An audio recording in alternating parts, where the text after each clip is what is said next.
Buenas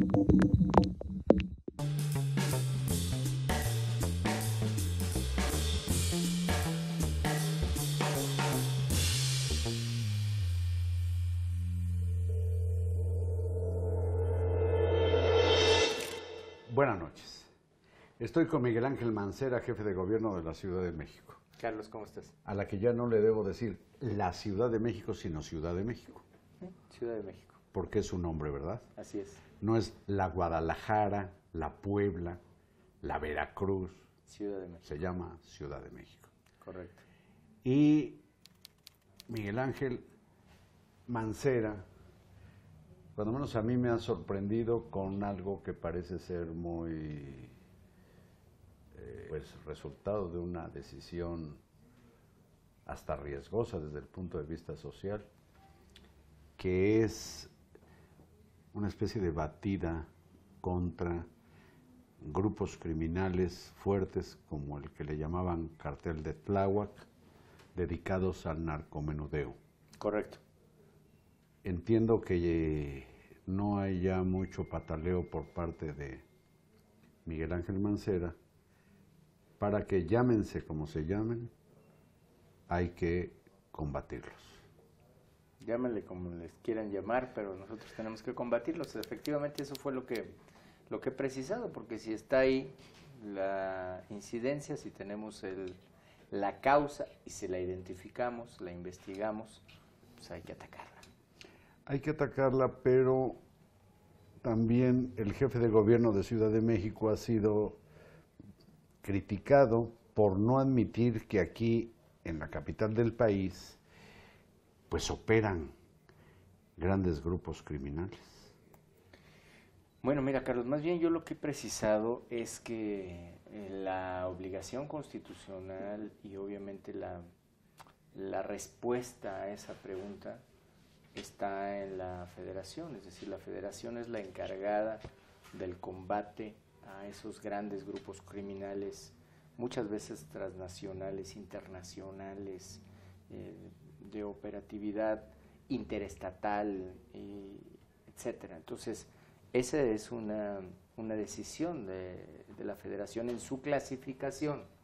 Sin embargo, yo te puedo decir que en este caso concreto, incluso la averiguación previa no la está manejando la CEIDO, la está manejando otra subprocuraduría que se encarga de la investigación de delitos federales. Es decir, este grupo que comandaba el hombre apodado El Ojos no está dentro de no estaba dentro de las prioridades de las que ha hablado el gobierno federal. Exacto, es correcto. En ese sentido serían narcomenudistas, pero al parecer sí hay una definición también de lo que es una gran banda de narcotráfico, que debe tener, entiendo, centros de producción, de procesamiento, de distribución.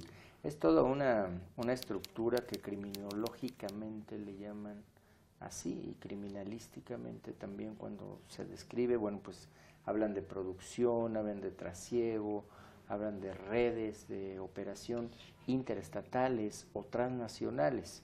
Yo lo que te puedo decir es que nosotros aquí detectamos que alguien estaba cometiendo homicidio, que había temas de narcomenudeo, que había extorsiones y teníamos ya varias capturas. Y en una de estas acciones operativas se dio un enfrentamiento en el cual salieron a relucir armas largas, vehículos que venían haciendo lo que se conoce como muro o un vehículo de protección, escolta, y operó nuestro grupo elite de la Procuraduría, que es el grupo GERI, y por eso se logró hacer una repulsa correcta de la agresión, porque era con armas largas.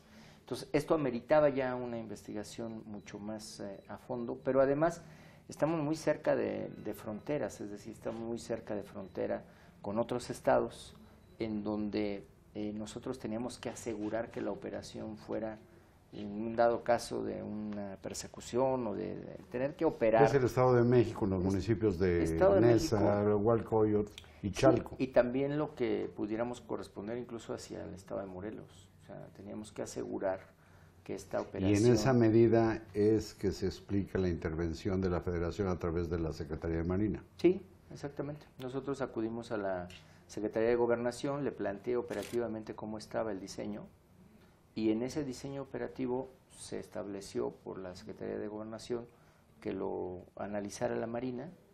Marina lo analiza, observa cuáles son los puntos donde podría operar, cuáles son efectivamente estas zonas de riesgo operativo de contacto interestatal, y tal cual, y tenemos nuestros otros puntos de revisión. Habrá que recordar que tenemos un punto en el Ajusco, tenemos otro punto en Canal de Chalco, tenemos otro punto hacia la zona de Tlanepantla, donde hay estos patrullajes, donde las autoridades federales y locales compartimos responsabilidad, a fin de no vulnerar soberanías. Entonces, aquí se hizo así, se diseñó, fuimos obteniendo mucha información de cómo, a quién estábamos buscando y por qué estábamos buscando, y después pues vino la operación, una reacción muy violenta de estos señores que exigió también una respuesta.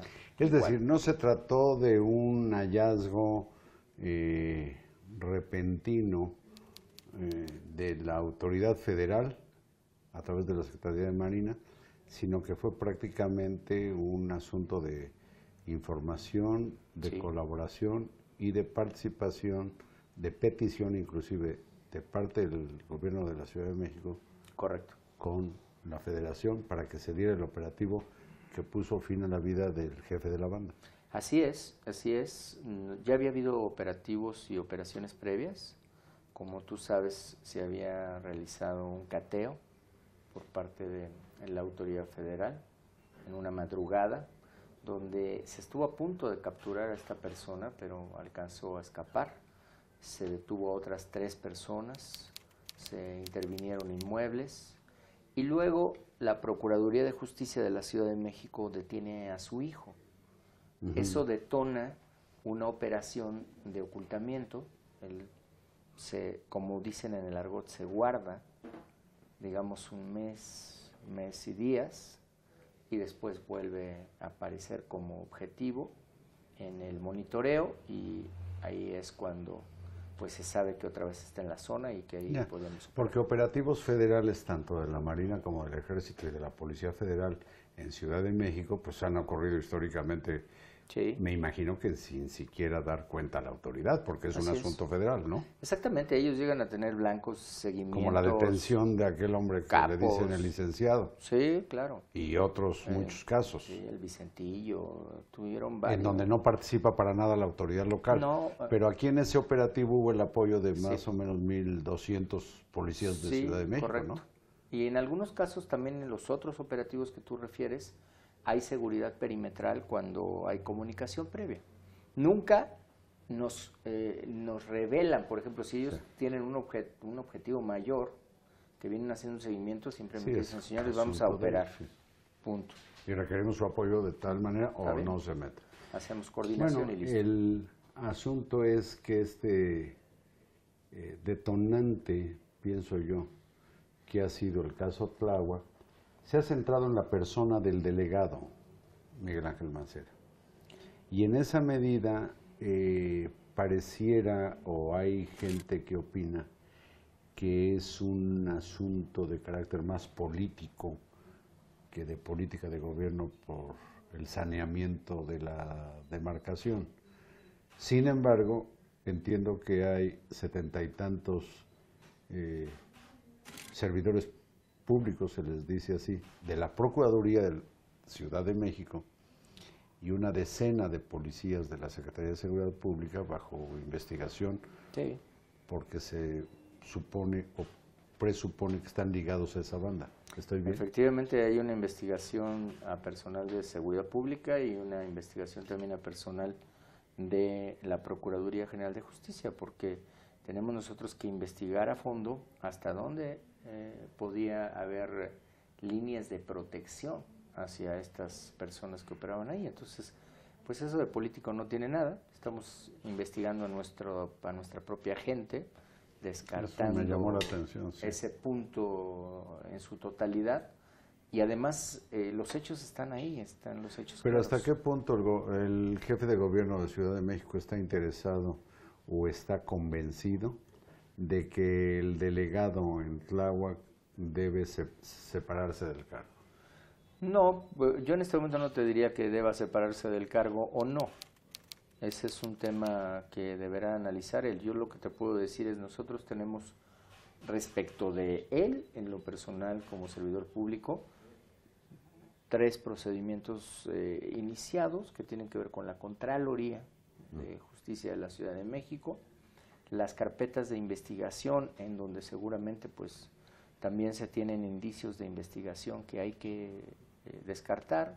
Ha habido mucha información que ha ido surgiendo, entonces hasta ahí, pero que yo le pida que se separe o que se le exija que se separe. No, en realidad ha sido en la Asamblea Legislativa donde se ha expresado ese sentimiento. A mí me gusta este ángulo en el proceder de Miguel Ángel Mancera, que procura no salirse de lo que vendría a ser técnicamente pues los lineamientos jurídicos, ¿no? Será resultado de las investigaciones lo que determina el destino del delegado o de muchas otras personas aún dentro de la administración. Es correcto, tanto de nuestros empleados de seguridad pública, de la Procuraduría, como lo demás de la delegación. Ahora, sin embargo, Miguel Ángel, el asunto de Tláhuac ha también expuesto un problema social importante, sí, que es el de los servicios de mototaxis y bicitaxis